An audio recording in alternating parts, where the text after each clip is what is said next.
Hello students, welcome to BIX Online, a coaching for competitive exams. Let us start the topic.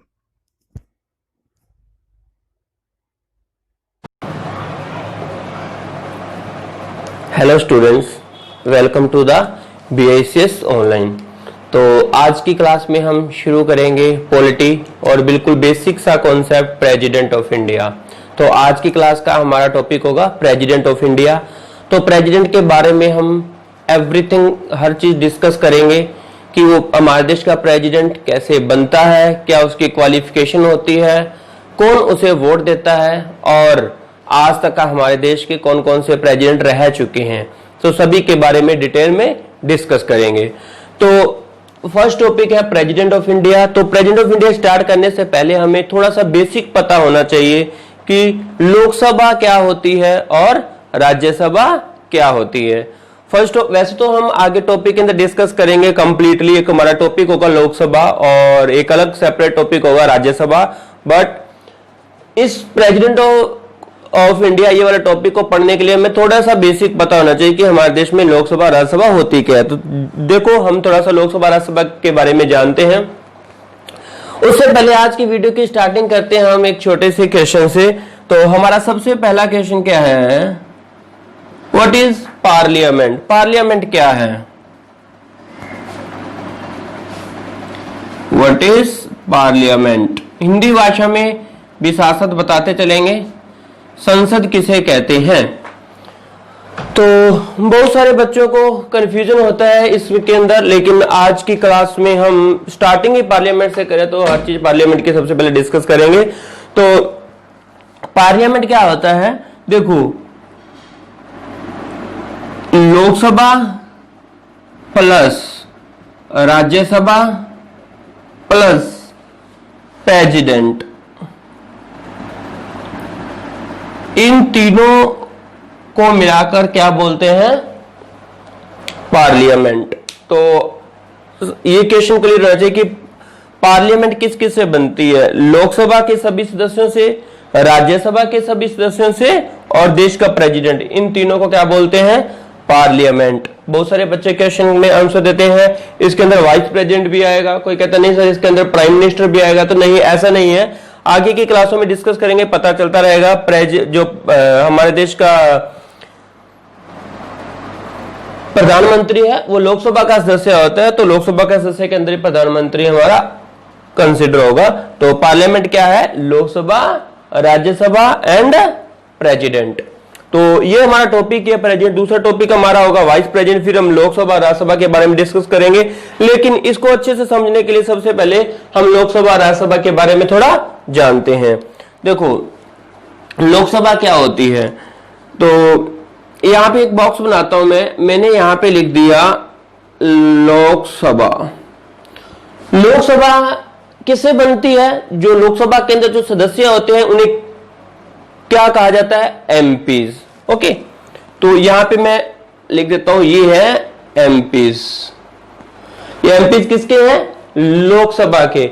जब भी आप MPs बोलोगे तो आपको उसके आगे ये चीज बतानी है जरूर कि वो लोकसभा के एमपीज है या फिर राज्यसभा के एमपीज है। अदरवाइज हम में क्लियरिटी नहीं हो पाएगी कि आप कौन से एमपीज की बात करें। क्यों? क्योंकि राज्यसभा के सदस्यों को भी किस नाम से जाना जाता है? एमपीज के नाम से जाना जाता है। राज्यसभा के सदस्यों को भी एमपीज के नाम से जाना जाता है। तो जब आप राज्यसभा के सदस्यों को कॉल करोगे तो आप बोलोगे एमपीज ऑफ राज्यसभा, और जब लोकसभा के सदस्यों की बात हो रही होगी तब आप क्या बोलोगे? MPs of Lok Sabha. ओके, देखो, ये जो एमपीज होते हैं इनको वोट कौन देता है? उनको वोट देता है हम। और हमारी पहचान क्या है? इंडियन सिटीजन्स, भारतीय नागरिक। इंडियन सिटीजन, भारतीय नागरिक। तो जो इंडियन सिटीजन है वो लोकसभा के सदस्यों को वोट देंगे और लोकसभा के जो एमपीज हैं वो डायरेक्ट रूप से जनता के द्वारा चुने जाते हैं। The member of the Lok Sabha are directly elected by Indian citizen. यदि हिंदी में इसको एक्सप्लेन करूं तो कहते हैं कि लोकसभा सदस्य प्रत्यक्ष रूप से जनता द्वारा चुने जाते हैं। अब आते हैं राज्यसभा। राज्यसभा के एमपीज होते हैं, उन्हें कौन चूज करता है?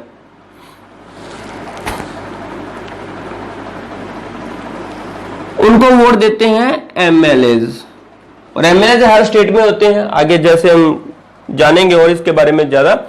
एमएलएज ऑफ द स्टेट, जो एमएलएज होते हैं वो चूज करते हैं कि किसको राज्यसभा का एमपीज बनाना है।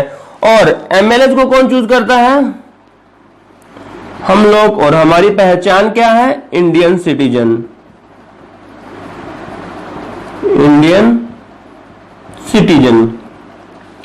तो यदि पूछा जाए, एक एग्जाम का बहुत ही इंपॉर्टेंट क्वेश्चन है, तो एग्जाम में पूछा जाता है कि राज्यसभा के सदस्य अप्रत्यक्ष रूप से जनता द्वारा चुने जाते हैं। It means the member of the Rajya Sabha indirectly elected by Indian citizen, क्योंकि हम लोग डायरेक्ट सीधे से राज्यसभा के सदस्यों को वोट नहीं देते हैं।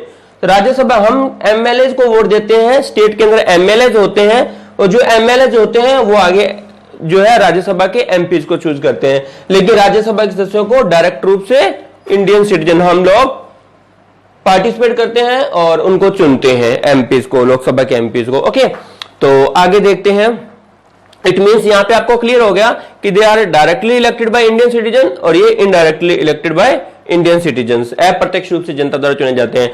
अब लोकसभा के सदस्यों को और राज्यसभा के सदस्यों को दोनों को मिला दिया जाए और उसके अंदर एक व्यक्ति को ऐड कर दिया जाए जो हमारे देश का सबसे प्रथम व्यक्ति माना जाता है, और माना क्या जाता होता ही है प्रेसिडेंट।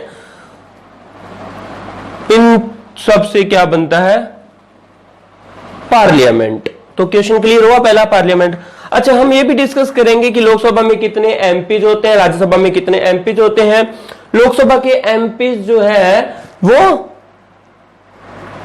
कितने इलेक्ट होते हैं, कितने प्रेसिडेंट के द्वारा नॉमिनेट होते हैं, वो फर्दर डिस्कस करेंगे। लेकिन हम यहां पे सिर्फ इलेक्टेड की बात कर रहे हैं।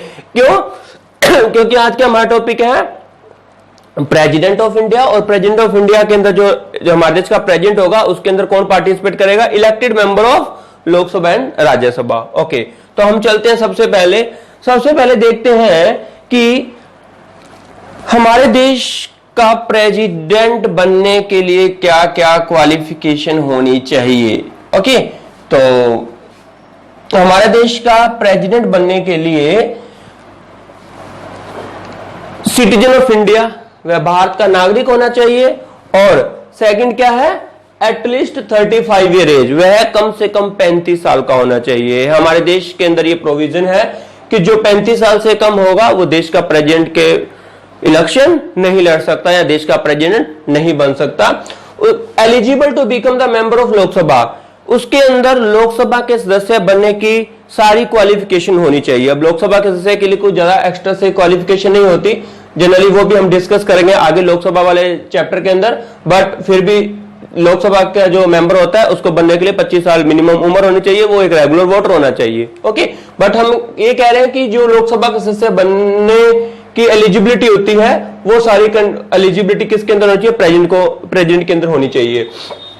और एक बहुत एग्जाम का इंपॉर्टेंट क्वेश्चन है, क्या प्रेसिडेंट लोकसभा का सदस्य होता है? तो इस लाइन का मतलब ये नहीं है president is not the member of Lok Sabha. Keep in mind, most important question, her competitive exams के अंदर पूछा जाता है, यूपीएससी एसएससी के एग्जाम में पूछा जाने वाला क्वेश्चन है कि जो हमारे देश का प्रेसिडेंट होता है वो लोकसभा का सदस्य होता है या राज्यसभा का, या दोनों का, या दोनों में से किसी का भी नहीं। तो आपका करेक्ट आंसर क्या होगा?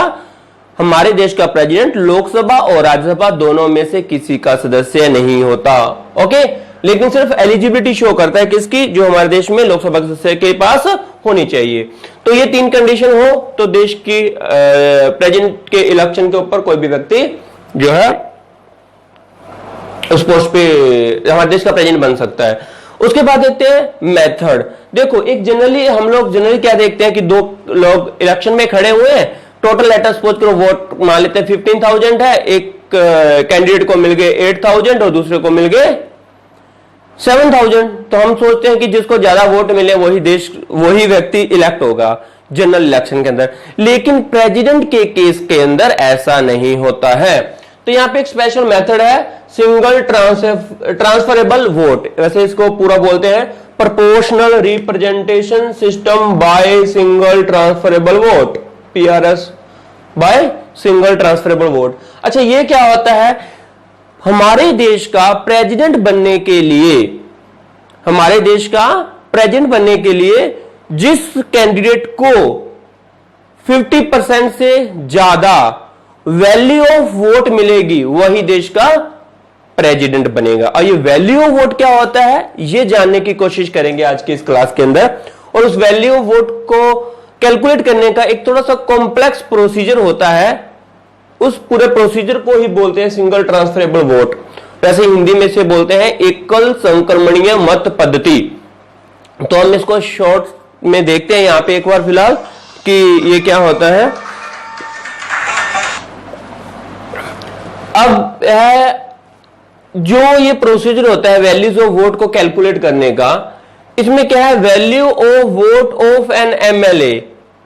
अच्छा, सबसे पहले तो मैंने आपको ये बताता हूं कि इसके इलेक्शन में कौन कौन पार्टिसिपेट करता है। फर्स्ट ऑफ ऑल, अब मैंने वैसे पहले डिस्कस किया था, लेकिन फिर भी हम एक यहाँ पे छोटा सा बॉक्स बनाते हैं और इसके अंदर हम उन सब लोगों के नाम लिख देते हैं जो देश के प्रेसिडेंट बनने के लिए वोटिंग करेंगे। तो यहां पे सबसे पहले हम ऑल इलेक्टेड, बहुत इंपॉर्टेंट वर्ड है, ऑल इलेक्टेड एमपीज। एलएस जहां पे लिखूंगा उसका मतलब है लोकसभा, और जहां पे मैं आरएस लिखूंगा उसका मतलब है राज्यसभा, प्लस ऑल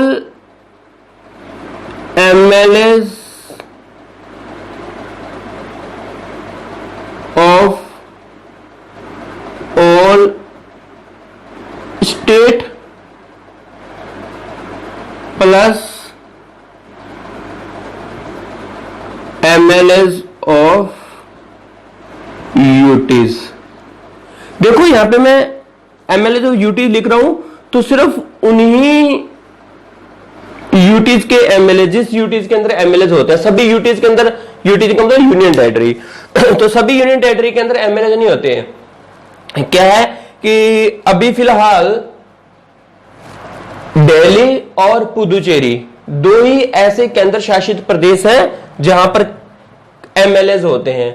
और अभी फिलहाल जो है जम्मू कश्मीर को भी एक यूनियन टेरिटरी बना दिया गया है, पहले स्टेट था, अब उसके अंदर भी जो एमएलए होंगे वो भी पार्टिसिपेट करेंगे। ओके, अभी प्रेजेंट की बात करो तो 28 तो स्टेट हो जाएंगे और दिल्ली, पुदुचेरी और अभी आने वाला जम्मू कश्मीर, ये तीनों क्या हो जाएंगे, यूनियन टेरिटरी हैं, इनके एमएलए भी पार्टिसिपेट करेंगे।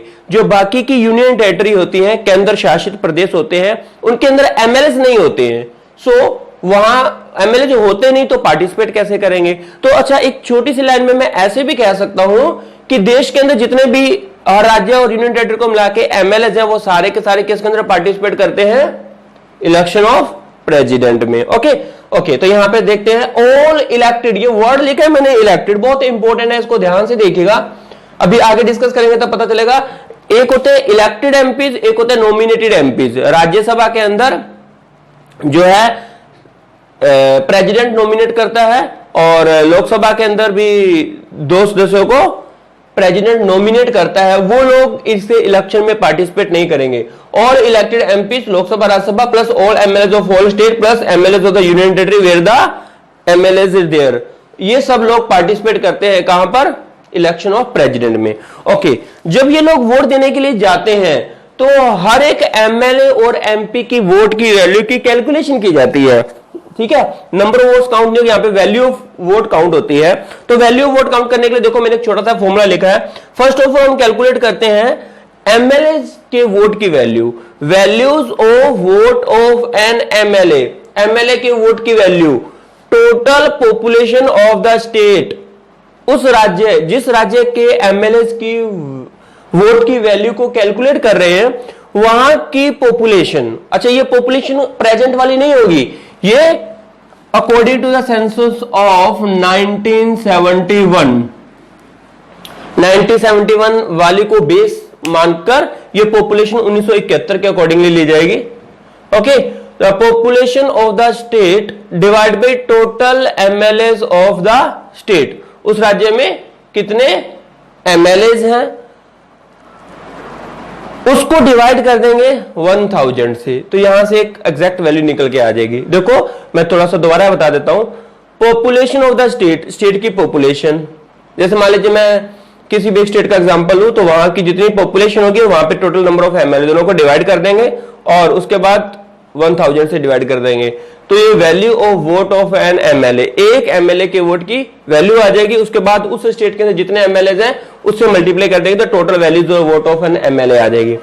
उसके बाद value of vote of an MP, MP के वोट की वैल्यू को कैलकुलेट करना है, तो total values of all MLA in the country, हमने ऊपर एमएलए के वोट की वैल्यू को कैलकुलेट कर दिया है, तो पूरी कंट्री के अंदर जितने भी एमएलए हैं उनकी कितनी वैल्यूज बनी है सारी को ऊपर लिखेंगे, divide by total number of elected MPs, और जो total number of elected MPs हैं उससे हम क्या कर देंगे, डिवाइड कर देंगे, और यहां से क्या आ जाएगा हमारे पास, एमपी के वोट की वैल्यू आ जाएगी। उसके बाद जितने भी एमएलए के वोट की वैल्यू है प्लस जितनी भी एमपीज के वोट की वैल्यू है, दोनों को क्या कर देंगे, प्लस कर देंगे, और देन देखेंगे कि किस व्यक्ति को सबसे ज्यादा number of values of vote मिली है। जिस व्यक्ति को सबसे ज्यादा नंबर ऑफ वोट की वैल्यूज मिली है उस कैंडिडेट को हमारे देश का प्रेसिडेंट चूज कर लिया जाएगा। फर्दर और भी प्रोसेस है, इसको हम एक अलग वीडियो के अंदर डिस्कस करेंगे, ठीक है। तो हम ये वापस चलते हैं यहाँ पे, all elected MPs Lok Sabha Rajya Sabha plus all MLA of all state, सारे स्टेट्स के एमएलए और एमएलए ऑफ यूटीज, जहां जहां जिस यूटीज के अंदर एमएलए है वहां के एमएलए पार्टिसिपेट करेंगे इस मेथड के अंदर। ओके, यहां तक देखते हैं हमने क्या किया है, प्रेसिडेंट को कौन वोट देता है और प्रेसिडेंट की क्वालिफिकेशन क्या होती है और उस मेथड का क्या नाम है जिसके द्वारा हमारे देश का प्रेसिडेंट चूज किया जाता है। तो ये हुआ। अब आगे चलते हैं, देखते हैं प्रेसिडेंट को रिमूव करने का क्या प्रोसेस होता है। तो प्रेसिडेंट को रिमूव करने का जो प्रोसेस है उसका नाम है इम्पीचमेंट।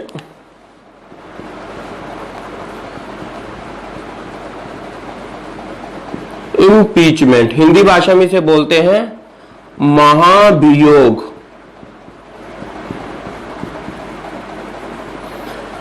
महाभियोग, महाभियोग क्या होता है तो देखते हैं, समझते हैं। देखो यहां पे लेट अस सपोज करो ये सारे एमपीज हैं लोकसभा के और ये सारे एमपीज हैं राज्यसभा के। तो फर्स्ट क्वेश्चन है कि इंपीचमेंट किसके द्वारा शुरू किया जा सकता है, ये क्वेश्चन एग्जाम में आता है। तो आपका आंसर क्या होगा, आइदर लोकसभा और राज्यसभा। तो इंपीचमेंट का जो प्रोसेस है वो लोकसभा भी शुरू कर सकती है और राज्यसभा भी शुरू कर सकती है। ओके, तो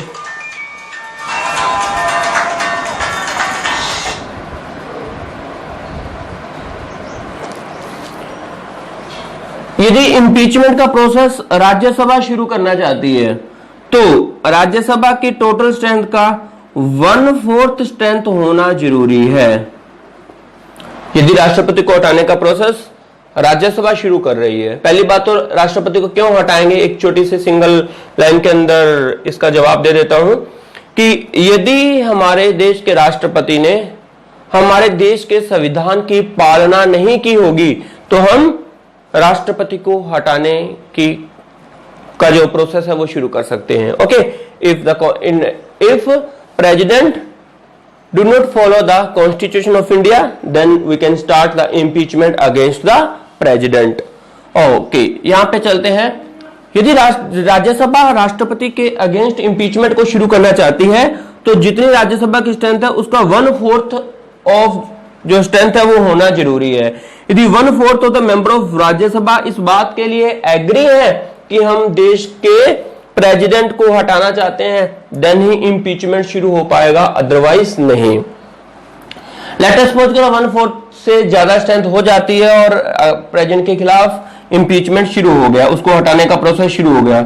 उसके बाद इनकी मीटिंग होगी और मीटिंग के अंदर 2/3 of the total strength of Rajya Sabha, Rajya Sabha के 2/3 सदस्यों इस बात के लिए एग्री होंगे कि हां हम प्रेजेंट को हटाना चाहते हैं, देन राज्यसभा की तरफ से राष्ट्रपति को जो हटाने का जो प्रोसेस है वो ओवर हो जाएगा।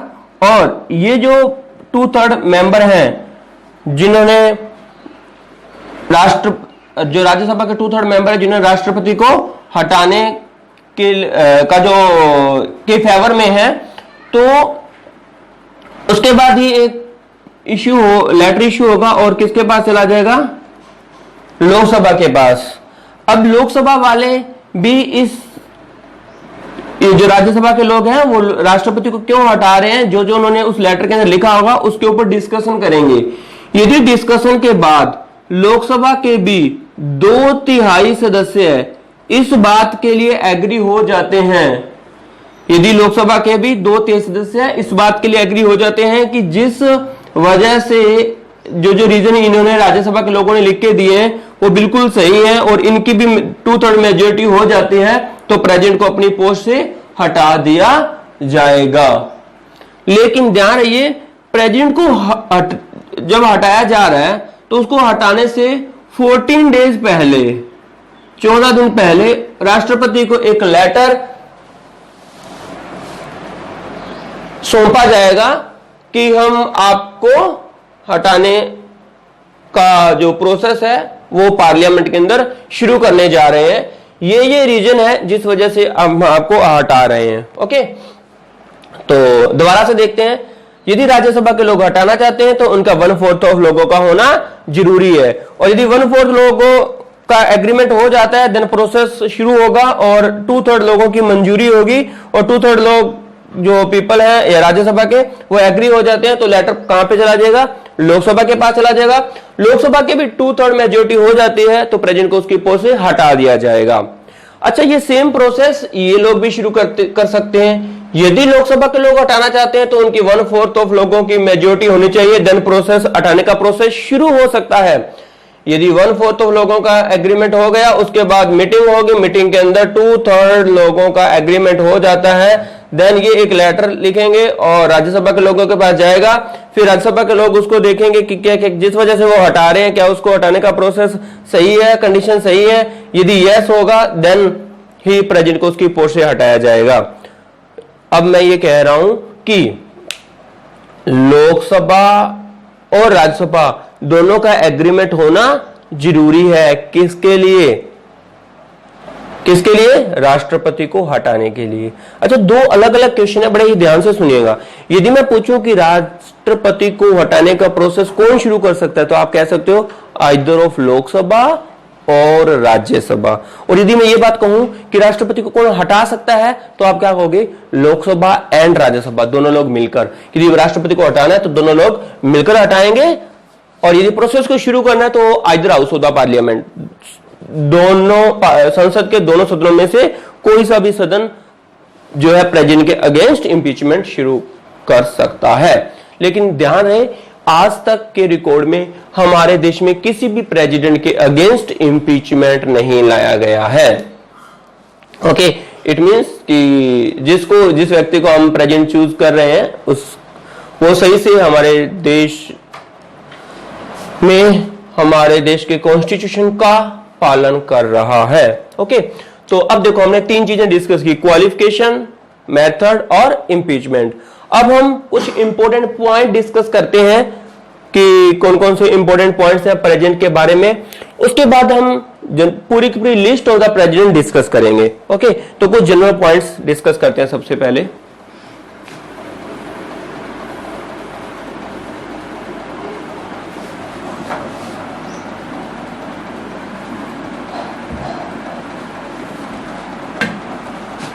ओके, तो देखिए सबसे पहले बहुत हर एग्जाम में पूछे जाते हैं, आप यूपीएससी, एसएससी कोई किसी भी एग्जाम में अपीयर होंगे देन ये एग्जाम में पूछे जाएंगे आपसे।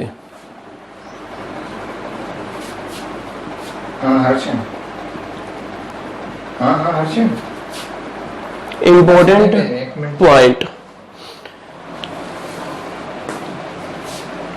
सबसे पहला पॉइंट, राष्ट्रपति बन गया, हमारे देश का प्रेसिडेंट इलेक्ट हो गया, उसे शपथ कौन दिलाएगा? हमारे देश का जो राष्ट्रपति होता है उसे शपथ कौन दिलाता है? तो ऑथ ऑफ ऑफिस, ऑथ का मतलब क्या होता है? शपथ। Auth of office by chief justice of India. हमारे देश में एक ही व्यक्ति होता है चीफ जस्टिस, सुप्रीम कोर्ट का हेड, ठीक है, चीफ जज एक ही होता है। ओके, पहले 30 जज होते थे, अब प्रेजेंट टाइम में 33 जज हो चुके हैं। तो हमारे देश में चीफ जस्टिस ऑफ इंडिया है, वो राष्ट्रपति को शपथ दिलाता है, ओथ दिलवाता है। अब क्या है, सेकंड पॉइंट है, यदि हमारे देश का जो प्रेसिडेंट है अपनी पोस्ट से रिजाइन देना चाहता है, इस्तीफा देना चाहता है, तो इस्तीफा किसको देके जाएगा? तो बहुत सारे बच्चों का आंसर है शपथ यदि सीजीए ने दिलवाई है तो इस्तीफा भी किसको देगा? सीजीए को। ऐसा नहीं है, तो रिजाइन टू वाइस प्रेसिडेंट, यदि अपना इस्तीफा देना चाहता है तो इस्तीफा किसको देगा? वाइस प्रेसिडेंट को। ओके, तो इट मींस यदि हमारे देश का प्रेसिडेंट जो है इस्तीफा दे दे तो उस समय हमारे देश का जो प्रेसिडेंट है कौन होगा? Vice president.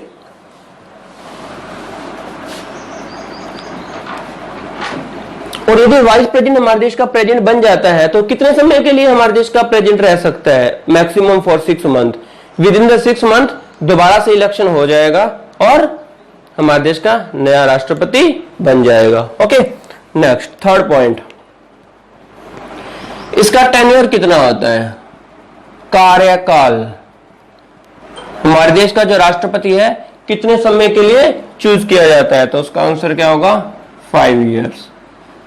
एक बार में 5 साल के लिए हमारे देश का राष्ट्रपति बन सकता है और लगातार वो कितनी भी बार बन सकता है। ऐसे कोई कुछ ऐसा नहीं है कि हमारे देश का राष्ट्रपति सिर्फ 2 ही बार बनेगा या 3 बार बनेगा, जब तक वो जीता रहेगा तब तक बन सकता है। ठीक है,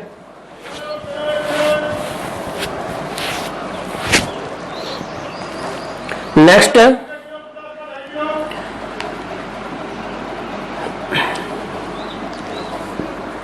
हमारे देश के सबसे पहले राष्ट्रपति कौन थे? तो doctor Rajendra Prasad is the first president of India. First president of India, हमारे देश के सबसे पहले राष्ट्रपति कौन थे? डॉक्टर राजेंद्र प्रसाद। अच्छा, इसके डॉक्टर राजेंद्र प्रसाद के बारे में एक और इंपॉर्टेंट क्वेश्चन पूछा जाता है। डॉक्टर राजेंद्र प्रसाद ही आज तक हमारे देश के ऐसे प्रेसिडेंट है जो 2 लगातार कार्यकाल तक भारत के राष्ट्रपति रह चुके हैं। तो 2 लगातार कार्यकाल तक भारत के राष्ट्रपति रहने वाले व्यक्ति का नाम बताओ। उसका आंसर क्या है? डॉक्टर राजेंद्र प्रसाद। यदि पूछा जाए कि सबसे लंबे समय तक हमारे देश के राष्ट्रपति कौन रहे तो उसका आंसर भी क्या होगा? डॉक्टर राजेंद्र प्रसाद। 1950 में जब हमारा देश का कॉन्स्टिट्यूशन लागू हुआ 26 जनवरी 1950 को, तो डॉक्टर राजेंद्र प्रसाद हमारे देश के क्या बने? प्रेसिडेंट बने।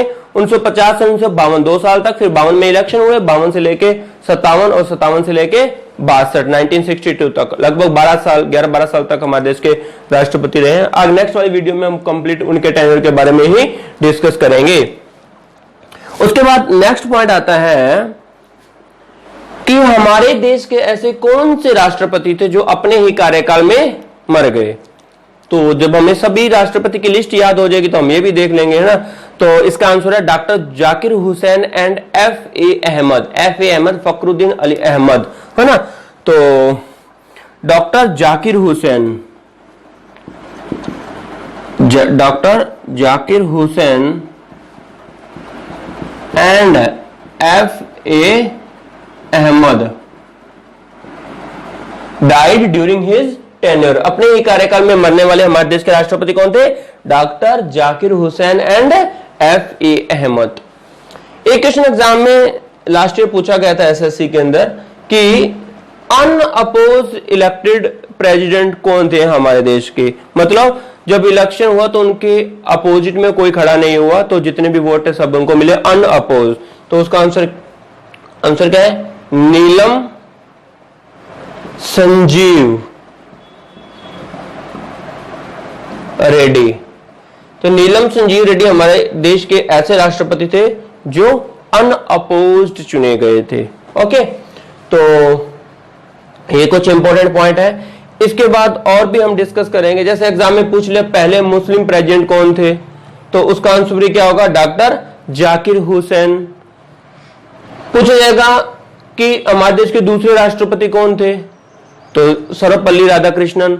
एग्जाम में पूछा जाएगा ऐसे कौन से देश के राष्ट्रपति हैं जिन्हें सर्वप्रथम सबसे पहले भारत रत्न से नवाजा गया, तो उसका आंसर भी क्या होगा, डॉक्टर सर्वपल्ली राधाकृष्णन। और डॉक्टर सर्वपल्ली राधाकृष्णन जो है हमारे देश के जो प्रेसिडेंट है 1962 से लेकर 1967 तक रहे थे, दूसरे थे। सबसे पहले हमारे देश के राष्ट्रपति कौन थे, डॉक्टर राजेंद्र प्रसाद, और दूसरे कौन थे, सर्वपल्ली राधाकृष्णन, जो कि पहले वाइस प्रेसिडेंट थे, उसके बाद वो प्रेसिडेंट के पद पर बने, और उन्हीं के जन्मदिन पर 5 सितंबर को टीचर्स डे मनाया जाता है। तो ये हमारा प्रेसिडेंट के बारे में कुछ स्टार्ट बिल्कुल बेसिक इंफॉर्मेशन है। अब जो इससे नेक्स्ट वीडियोस होगी उसके अंदर हम पूरी लिस्ट ऑफ द प्रेसिडेंट पढ़ेंगे, पहले से लेके लास्ट प्रेसिडेंट के बारे में हर इंफॉर्मेशन हर चीज जानेंगे। Okay, thank you.